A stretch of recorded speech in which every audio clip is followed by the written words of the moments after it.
I learned from so many of the different people who have been here for a very long time and learned something that Pearl Buck did, something about her life, and I'm constantly amazed by the things that she did and what an amazing person she was. I think the beauty of the house is that pointing out to them the historical value of the house, even if Pearl Buck didn't live in that house, being able to show the homestead that was built in the early 1700s, and then the house, the main house that was built in the 1800s, and the walk-in fireplaces, just for school groups, the school groups that come here. That's so much fun to take the 4th and 5th graders through and show them this is what it looked like when people lived at that time, and then to talk about the woman who lived there. The front door of the house that is wide because she thought the front door of your home should be wide and welcoming.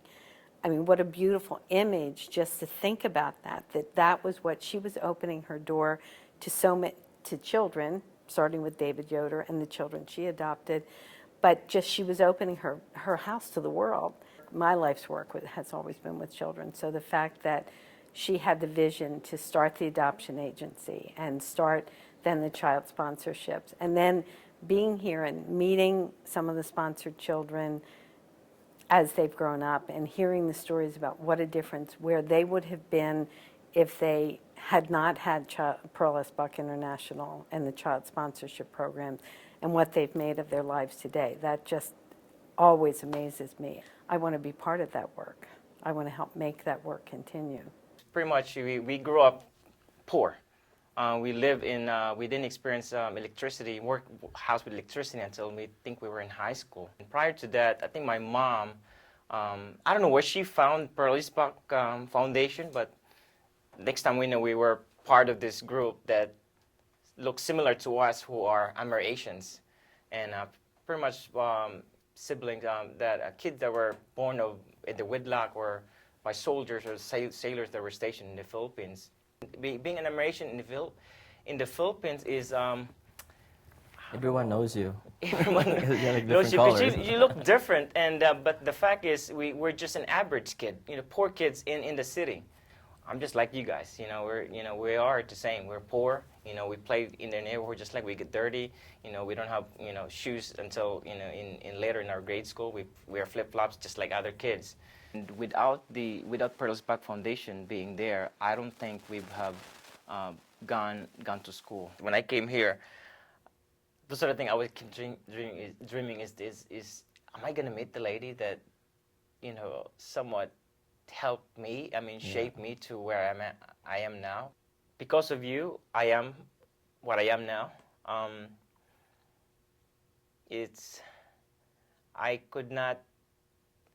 I think there's a word to describe what have you done to my life in a positive way. I don't know. I wish I can hug you.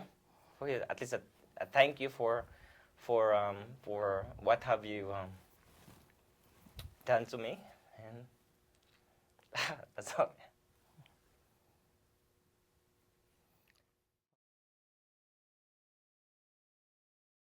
So I initially became involved to become a docent, and then about a month into becoming involved here as a docent, I learned about the high school leadership program. She said many times that her mission was to connect East and West, kind of make a bridge between East and West. And so through the high school leadership training program, we do learn to be leaders, and it's kind of focused on just the students.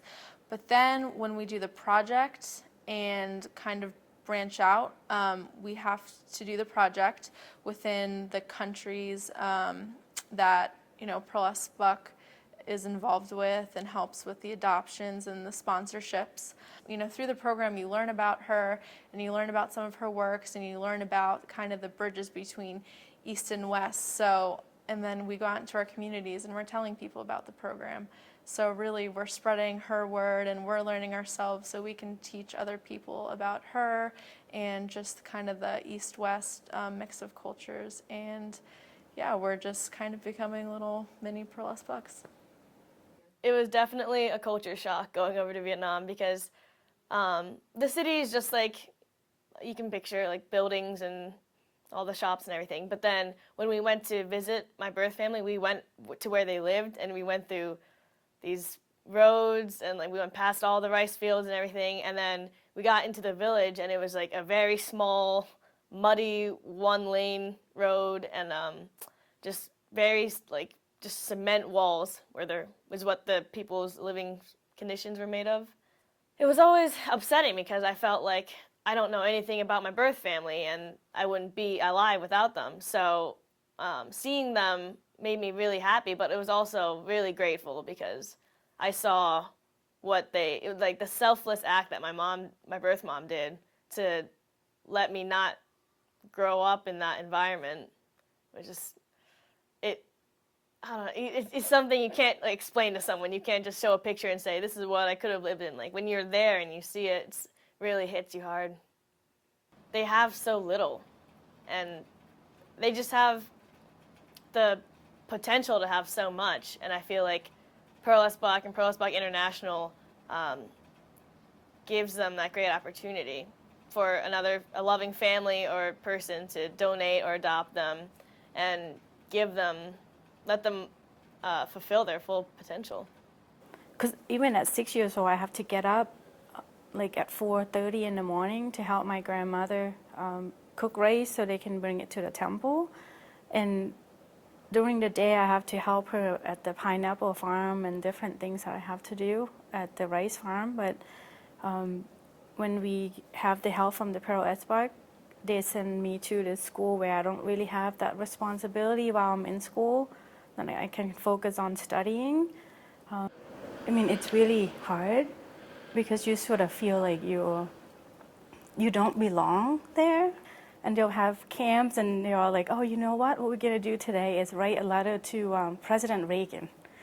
I remember I was asking, like, please let me come to America. I wanted to, oh my gosh, I wanted to see my father, or I wanted maybe to meet my sponsor, or just have a different life or something. The principal called me up to the office. And in Thailand, people open your letters no matter what. You know, there's no privacy. So I walked over and he's like, guess what? I have this letter from the Pearl S. Buck Foundation from Bangkok. And they're saying that somebody in America wanted to invite you to come to America and live with them. And I thought, oh, wow, you know, and I remember it's like confused, but yet it's sort of like, really? 10 years ago, you know, like something that I wanted so bad, but here it is right in front of me. This is the opportunity of a lifetime, right? Like not every day somebody get a chance to giving a new life, basically. First time in my life that I feel like there's a complete family, you know, that somebody actually pay a lot of attention to me. And I, like, all my life I kept thinking I wanted to see my dad, my father, but that's changed, you know, after a while. And I'm like, this is the person that really loved me and taking care of me. So they become my mom, my dad, and such a good people. I couldn't be here and I couldn't have my adopted family that I have now, and I couldn't have the great life that I have now without Pearl S. Buck. So I just, when I volunteer and when I do the fundraising, I just feel like that's the most I can do to give back, and it just it makes me feel really good because I feel like, I mean, she gave me a great life. I can't. It's hard to repay someone for a life. So I do all of this, and it just makes me feel really good in my heart because it's just giving back to such a good cause. And to have that, you know, blessing, I guess, from Pearl S. Buck Foundation, because without the foundation, I don't think we'll be here sitting right now. When people hear the stories of the children who are now grown-ups, whose lives have changed because of their association with Pearl S. Buck International, it's hard not to say, I want to do more. I want to do my part.